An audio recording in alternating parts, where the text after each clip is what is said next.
Hi guys, Ed from marblemaster.co.uk here, and this question is becoming more and more apparent because people are not sure which stone to choose in various areas of the home, or in fact their offices or businesses or buildings or whatever, because they'll see their friend has got some stone in their home and they really like it, but their friend is complaining perhaps that they can't look after it, or it's becoming chipped and scratched and worn really easily.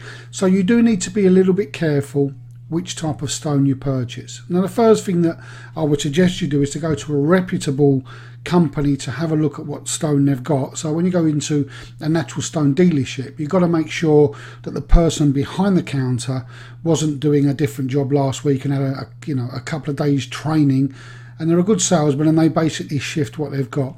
What I suggest you do first is consider, as this slide will show you, is it for your hallway, your bathroom, your kitchen or your exterior? Well, the first thing is, if it's for the exterior, you're going to need a harder stone, nothing like limestone or anything like that that's relatively soft. But the darker the limestone, the harder it is. So you can go with dark blacks and blues and that sort of colour, Belgian blue and that sort of thing.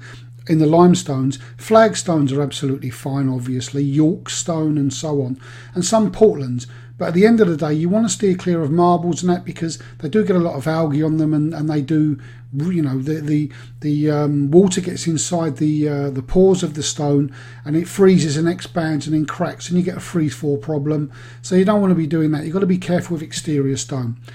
If you're looking at hallways, then you're going to need something a little bit tougher than just a marble, because you're coming in through the door and you're bringing grit and dirt in generally, unless you take your shoes off obviously at the door.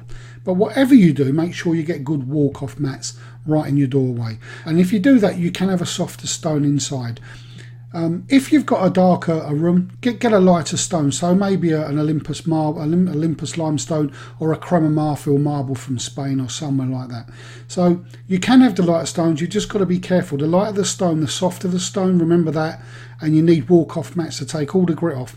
Use a dust control mop every day to get dirt and grit and dust off the floor, and it won't, because dust and grit will work as like sandpaper on the floor and take the shine off, and then you'll need a professional like us to come in and re-shine your floor. Just be aware. One final tip: if you're buying travertine, have a look at the surface and you'll see where they've put the cement or the epoxy on the top and repolished, and it looks lovely. Spin the tile over and look at the holes in the back. If there's a lot of holes, steer clear. You don't want that batch of tile. It's not going to be good. You don't want too many holes in your travertine, because after a fashion they'll wear on the surface. Those holes will break open and the tiles will crack.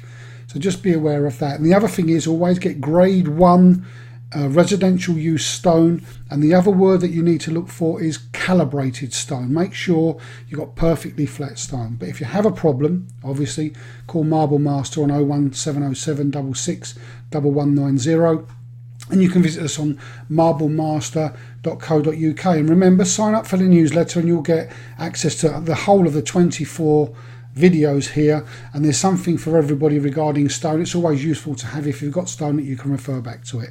So this is Ed saying thanks very much, and I'll see you on the next video.